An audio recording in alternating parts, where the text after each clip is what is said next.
Matters of fact, facts matter, facing our past.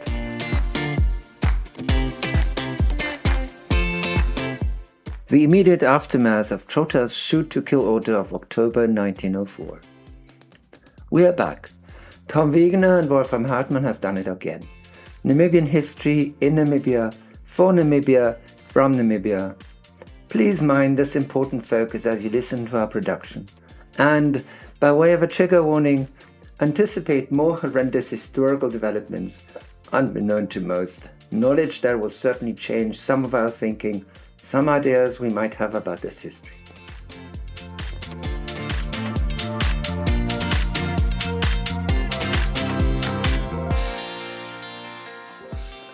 What is evident is the absence of enough actual knowledge, with an emphasis on the word enough.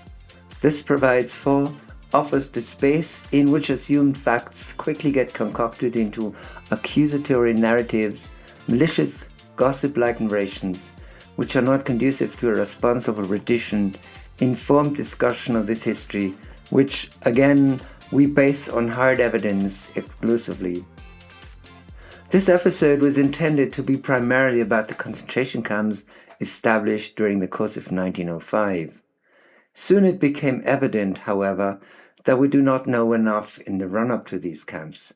For the time immediately following Trotha's genocidal edict of 3 October, the one that was issued at Osombo-Zuvindimba, downstream from Oshinene in the Isep-Omuramba, and the establishment of the concentration camps as such in Windhoek, Okahandja, Karibib, Omaruru, Swakopmund, and Luderitzbucht. This podcast issue is therefore mainly about the weeks from early October 1904 into January 1905 and thereafter. And mind that in this iteration of our podcast series, we are talking about Herero historical events exclusively. Nama history during this time will be the focus of another production coming soon. What is it actually that we know about this history? About the weeks from early October 1904 into January 1905 and thereafter? To be honest, not really very much. After Trotha had issued the shoot-to-kill edict and promulgated it by way of a religious celebration and an execution of 2 men caught randomly as they were trying to get away from the German forces, probably desperately trying to find some water. We talked about this in a former edition of this work. The order was enacted, obviously. Then, there is some scant knowledge about a revocation of Trotha's order by the emperor, in Namibia better known as the Kaiser. Finally, there is some superficial knowledge about the prisoner war camps, quite muddled, unstructured, and confusingly collapsing many separate things into one narrative. This is rather unsatisfactory, I'd argue. Wait a second. Did I say revocation of the shoot-to-kill order of Trotha's? Potentially changing all narratives around atrocious German colonial behavior? Indeed, Kaiser Wilhelm II rescinded Trotha's edict. Wow. Unbelievable. Let us throw some light into this then. Questions to be asked, clarifications sorted out. We need to think about a timeline of events, also think through the Kaiser's repeal of Trotha's instruction, the motives behind this, then Trotha's reaction to this, finally the implementation of this attempt at halting the murderous enactment of a tall order of questions and answers then. Yes, Kaiser Wilhelm responded and ordered a repeal of Trotha's edict as follows. Clemency was to be extended to those of Hereros submitting voluntarily, and their lives would be spared, except for those guilty of instigating the war and their leaders. This should be announced to Herero in an appropriate way immediately. The assistance offered by the Protestant mission should be utilized. The telegram with this order of repeal was received on 9 December 1904 in Windhoek. What? Did I say 9 December? Meaning a full 9 weeks passed between Trotha's order and the Kaiser's revocation. 9 weeks thus during which, obviously, the order was followed, implemented, executed. I repeat, over 9 long weeks. Almost impossible to believe. Unexplored archival materials show that this was the case indeed.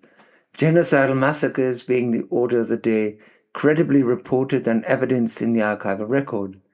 To give our listeners an impression of what happened, for instance, on 3 November 1904, a month after Trotha's order, a certain First Lieutenant von Rudon ambushed Herero at Ombakaha, a place and an event still well known today among Herero. Aside from numerous warriors killed, their guns and ammunition captured, important leading men from Okahanja, Hobabis, Ohiainena, Oshonga, Oshikango, and Okosongoho were killed. 16 horses and 2 riding oxen fell into German hands. No losses on the German side. Meticulously recorded, a severe blow for Herero, particularly its leadership elite. To provide more context, as Trotha had promulgated his infamous decree on 3 October, the famous Nama leader Hendrik Witbooi declared war on the German colonial state in German Southwest Africa. Coincidence or not, also on 3 October. Trotha, who had considered his job in Omaheke done by that time anyway, moved himself and the headquarters back to Windhoek. He would be occupied with this new theatre of war in the south of the colony as of now. He left a contingent of soldiers in Omaheke to control the situation militarily, briefed to occupy important waterholes, and to cordon off potential flight routes for Herero to the east, into British Bechuanaland. Here Herero had hoped for and found refuge, that is, a situation where they were not hounded to their certain death, though they were disarmed by the local, in this case British colonial authorities. Contextually speaking, military and strategic attention was directed towards the south at the same moment as Trotha's order to kill had been enacted and was executed. The forces who were stayed put in Omaheke then were in fact let loose, and those operated wildly and without any oversight, and this is important, without any oversight, facilitating rampant killing as was to be expected, as it was an order of the highest authority, military that is. To reiterate, German colonial troops were kind of out of control without real leadership, and therefore were free to act relentlessly revengeful, enacting Trotha's order to kill Herero randomly. There is ample unexplored archival evidence for this, though one also has to be cautious, as this kind of information usually does not end up in systematically kept archival holdings. Killers, rampant soldiers, as a rule, do try to not leave evidence of this kind. From this it can be argued that what we have by way of documented knowledge represents a fraction only of what really happened. Yet, what has been preserved archivally is quite chilling and can be attributed to the narcissistic need to be boastful of some of those involved, not the least Trotha himself, obviously. It is into this situation that the instruction from the Kaiser arrived in Windhoek on December 9th, 1904. Why it took 9 weeks for this exchange between Windhoek and Berlin and back to Windhoek can only be assumed at this point. The archival evidence here being inconclusive, a point that needs to be looked into for sure. There's evidence of Trotha's reaction to it. His diaries, only recently transcribed and published, document his reaction, exclaimed in writing and in English, not in German, on the same day. Bluffed is what he entered, in English as said before. Weird, isn't it? Wow, the man was exasperated, peeved one might say. He often recorded quite weirdly phrase-wise in foreign languages, English, Kiswahili, Turkish even. He went on to record that he had ordered Estorff, an important member of his general staff, to announce this to the Herero public. Also, that he had requested Berlin to send out a replacement for Governor Leutwein, who had left the colony by then, and who then would have to deal with this new situation and gather surrendering of Herero, that is, a new governor. Derisively, these Hereros were referred to as band, and it was suggested by Trotha to put them into reservations. Right. Okay, I have mentioned these reservations. An explanation is warranted. The latter idea, reservations for indigenous of Herero, had been mooted by the missionaries in the years prior to the war as a measure to protect these against settler predations. Trotha, no friend of Christian missionaries, could not refrain from this kind of jab. Obviously, what seems clear now already is that this Trotha was quite a complicated, if not cantankerous, character with ego issues. And that has to be taken into account when trying to understand the developments in the colony up until the establishment of the prisoner of war camps. Got to get back to the story, yes, I know. To be sure, and as in some way to be expected, the Kaiser's repeal did not alter the situation on the ground as regards the murderous behavior of the colonial military at all. The killing spree of the Germans continued. There are 2 largish files in the archives with revealing evidence of this. Imagine a situation where, after Trotha had called an end to his campaign on Maheke, remaining of Herero consisted not any longer in any coherent social order as families and clans, organized under chiefs and sub-chiefs. Desperately hungry and thirsty, emaciated from the privations of the months since January 1904, these roamed the veldt in search of water and calories, veldkost mostly, as they were even without the means to hunt for meat. No cattle and therefore no milk any longer, it has to be stressed. Many of you will know the horrendous photograph of emaciated of Herero begging for food at one of the railway construction sites, probably somewhere between Omaruru and Oshivarongo. Obviously staged, and despite its iconic value and utilization, it provides graphic detail of how the situation looked like at the end of 1904 and way into 1906, chilling to say the least. Trotha's killing fields unfolded all the while. As is evidenced archivally, consider this. Trotha signed several announcements to the public proclaiming events and results of his killing order. I let you in on one of many. On 26 December, that is December 1904, just over 2 weeks after the repeal order from Berlin had reached Windhoek, an announcement signed by Trotha contained this information, and in a way quite boastful, I might add. And this is what these announcements carried. On 11 December, a populace of a Herero settlement to the southwest of Oshihangwe was raided by Sergeant Steinert and his patrol. 15 of Herero killed, 1 gun captured. On 22 December, an Herero settlement was ambushed in the mountains east of Brackwater. 8 of Herero shot, 1 gun captured. On 22 December, still the same day, Senior Lieutenant Streitwolf with Lieutenant von Usedom with 12 soldiers enclosed an Herero settlement near Okashipiko. The enemy started firing. The settlement was taken by storm. 16 of Herero killed. No losses this side. I might add, had there been fatal losses on the German side, this would surely have been reported. So, that's the situation. Random killings, as ordered by Trotha, continued unabated and merciless. At the beginning of January 1905, Trotha recorded in his diary that a certain Count Schweinitz had cleared the Omatako region between 24 December and 4 January in a few smallish skirmishes, killing some 80 to 100 of Herero. Rhenish missionary August Kuhlmann interviewed survivors. Somehow, some of them had made it back to their environs around Oshimbingwe in early January 1905. Blood-curdling reports on the military strategy in Omaheke, the catastrophe of the water holes not delivering any water for thirsty fighters, as carcasses of diseased cattle and humans had poisoned this water. And way into 1905, he was shown photographs of executed of Herero still hanging from trees used as gallows. Men, women, and children, near the railway construction site where he was by then ministering to imprisoned laborers as missionary. There's more information of this kind in the missionary sources.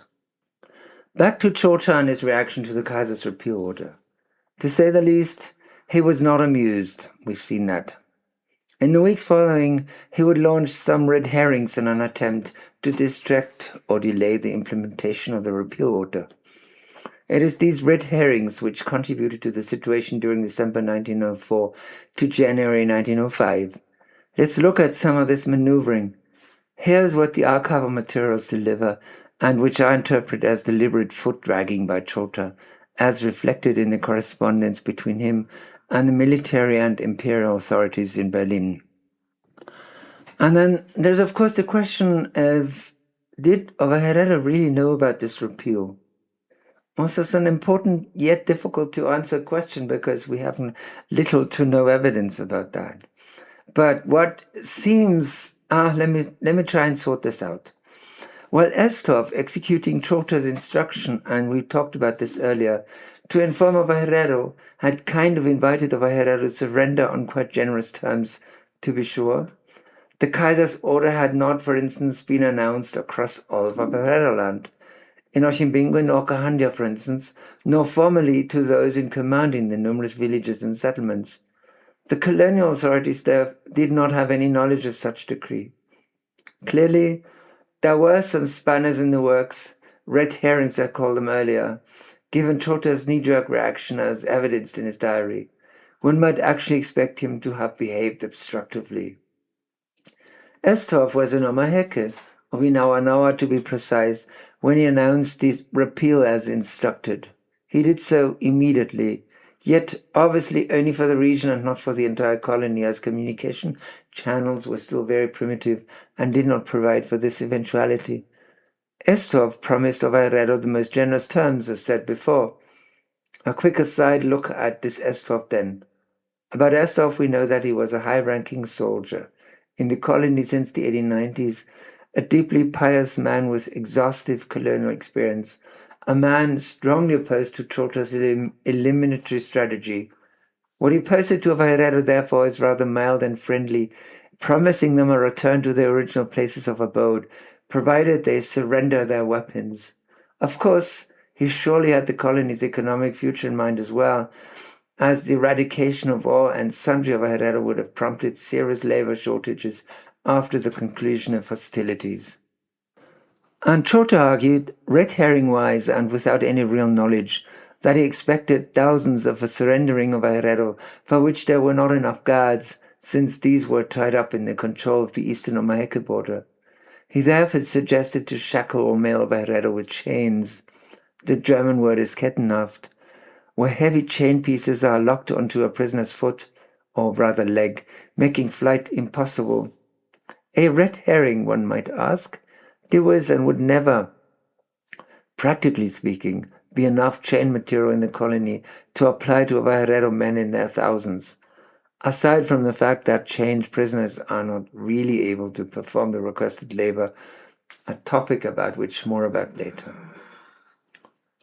Further to this, Trotha raised, theoretically, the question of what to do if Herero did not part with their weapons. Well, he was assuming they were still heavily armed. He suggested regular weekly executions of select leaders until such time that all weapons had been retrieved. Of course, all of this on the assumption that Herero still had sizable amounts of guns and had stashed these somewhere in the bush. Numbers-wise, Trotha was most probably not really truthful either, so as to argue that he could not really handle such a situation. This actually points to something else of importance, which I will phrase in the form of a question. Was there actually an infrastructure ready, an infrastructure to guard, accommodate, and feed large numbers of emaciated, decrepit prisoners of war? An answer to this question might just be possible once I have provided more context. Another question to be raised here is about Herero surrendering large numbers, as that is what seems to have happened. Why would Herero surrender after all the expensive German warfare between January and October 1904, and in light of Trotha's extermination order? Let us look at the camps then. To sum up what I was able to garner from the available archival materials and see whether this provides an answer. We'll start with Okahandja. The local missionary reported substantial numbers of Herero already as early as September 1904. Some of which had surrendered of their own accord, others had been captured a month before Trotha's murderous edict. They were accommodated in camps which Trotha had prophylactically constructed immediately after his arrival in the colony and before his anticipated victory at Waterberg. Recall that this never happened. So these camps were now available for inmates trickling gradually towards Okahandja. Was the situation in the Okahandja camp preferable to being constantly fleeing from marauding German soldiers? The missionary in Okahandja estimated around 2,000 inmates. Many of these were, after the privations of flight and persecution, ill. Edema, typhus, scurvy, and diarrhea were quite common. Unhygienic conditions and malnourishment being the causes. Of course, exhaustion as well. Figures are hard to come by. A proper statistical death rate is not determinable. Yet, these figures were quite high. The missionary extrapolated from the meticulously recorded death rate among the Christian inmates an estimated figure of between 700 and 900 deaths over 2 years among all prisoners, Christians and non-Christians alike. That is quite impressive a figure. And this is what missionary Elgar reported from Karibik. Murderous hate and a horrendous thirst for revenge had seized the Germans, that is, the German civilian population. That thirst, straighten them up, hang them to the last person, no pardon, and so forth was the sentiment reported by missionary Elgar. It is in the light of this that we have to understand what would happen in the camps as they were established one after the other. Some voluntary surrender seems to have happened in places with a strong missionary presence, among which Karibik, Oshimbingwe, and Omaruru. This would definitely not be the case for Windhoek, Swakopmund, and Shark Island, to which we now turn. As indicated above, research is still lacking when it comes to the situation in the camps. Yet, what we know allows us to describe the situation adequately. Missionary Fedder, highly revered among many Namibians, witnessed the situation in Swakopmund, where he was on his first posting as a still very young missionary. He reported that inmates were worked to death like cattle and buried like cattle. The German wording actually defies an adequate translation, reflecting this horrific situation. He added that, among soldiers and civilians alike, a behavior against the prisoners of roughshod grossness, lecherous carnality, and brutish dominance was pervasive, actually defying description. For those of you with a knowledge of German, a soundbite. Eine solche rücksichtslose Rohheit, geile Sinnlichkeit, brutales Herrentum machte sich hier unter Truppe und Zivil breit, dass ein Übertreiben in der Beschreibung kaum möglich ist. For Windhoek's camps, the missionaries' reports have gone missing. They certainly existed, as I found an empty file where his reports had been lodged in the archives. About 20 years later, the same missionary reported from memory about these years when there were camps in Windhoek. Same picture, quite harrowing. Some inmates reported sick, knowing that the camp section for the sick, established by the missionaries, and generally considered to be lethal. Well, those years there were not as efficient medicines as we have them today. That these sections in the camps, these sick bays, were safer, at least for a while, as the watchmen, the guards with their sjamboks had no access. And then there's finally Luderitzbucht.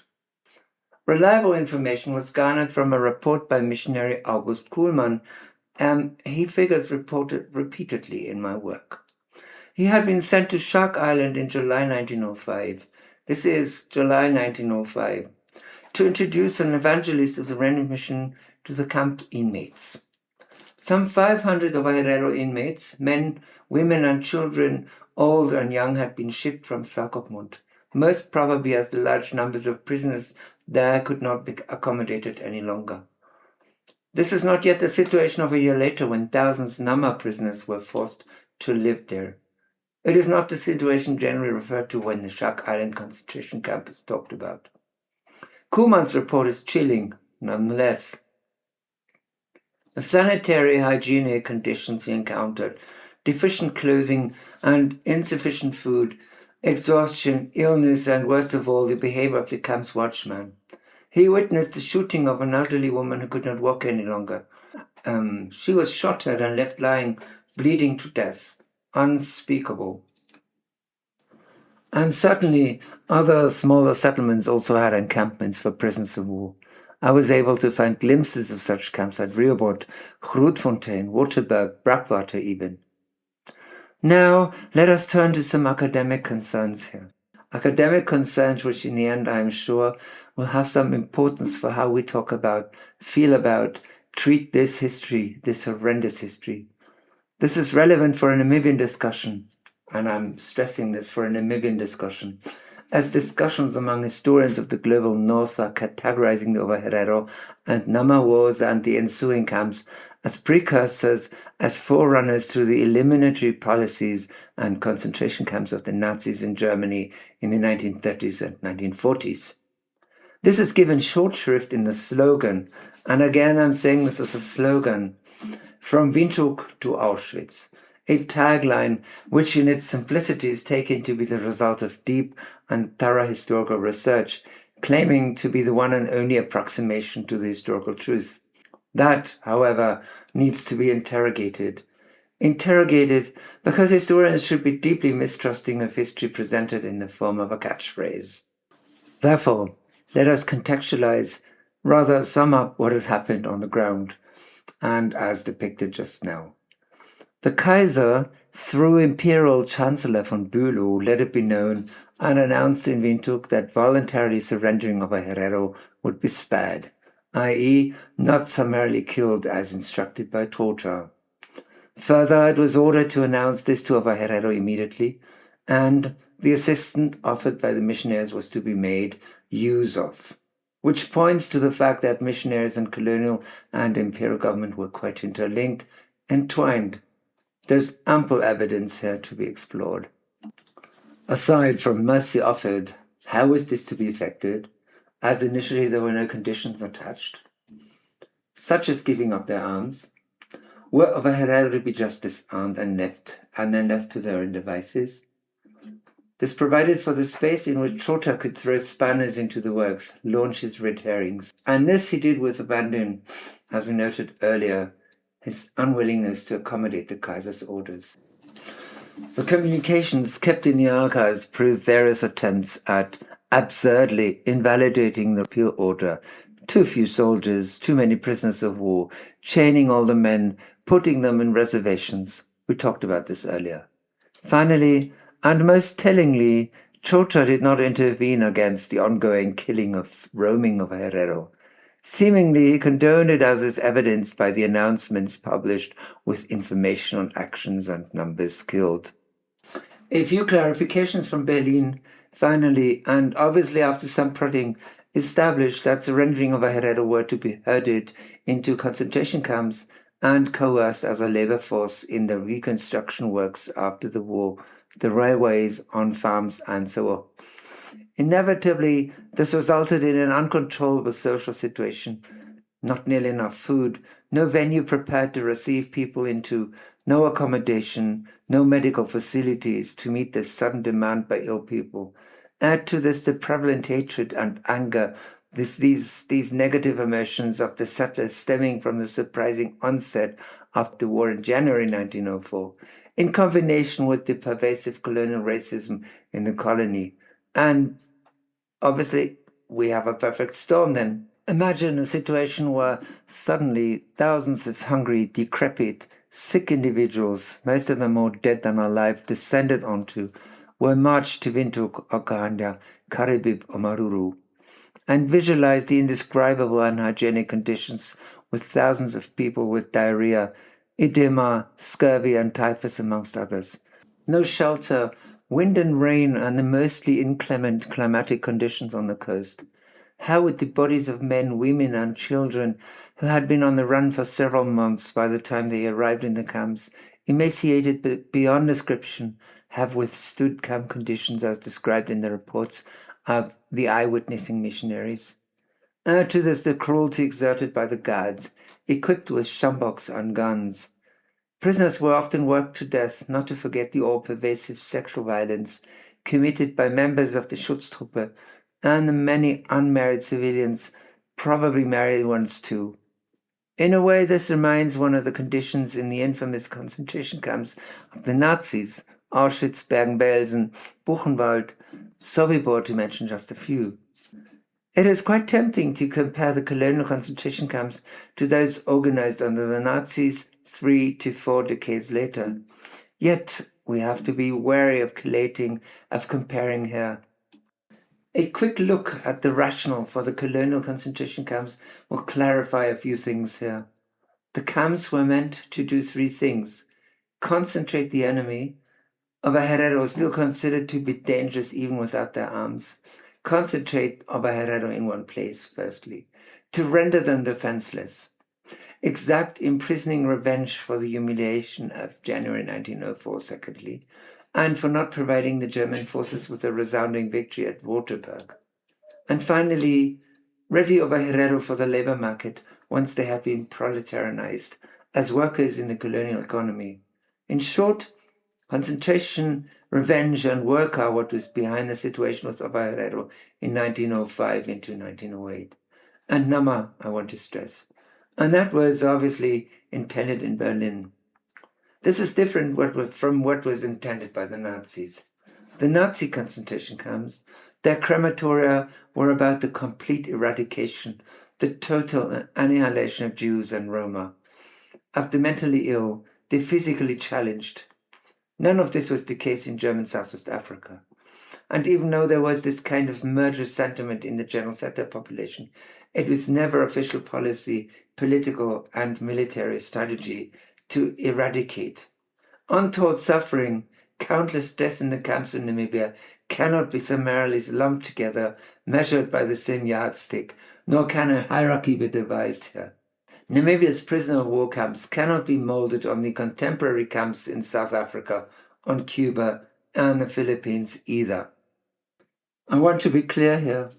To group Namibia's historic experience with Nazi politics of eradication can actually be said to be nothing but intellectual complacency, cheap sensationalism, showmanship of some of my colleagues, if forced down the throat of Namibians. To reflect on these camps in light of the above is not merely an academic exercise.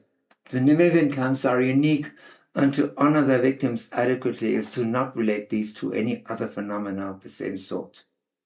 Having used the term honoring, we need to be thorough historiographically. We need to be deeply distrustful of slogans purporting to reflect deep research and thinking. We need to call out intellectual complacency.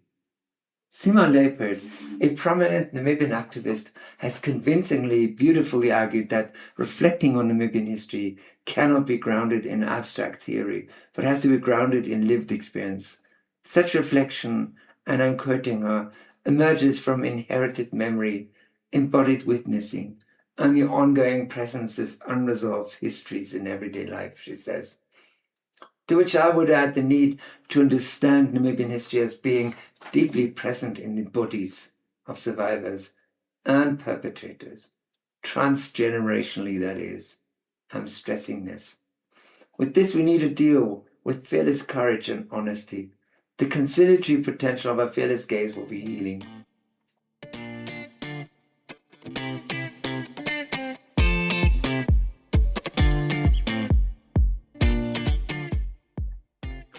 Intellectual debt needs to be acknowledged. Jonas, Kreienbaum and Matthias Häussler have certainly and convincingly contributed to a differentiated understanding of a very difficult topic.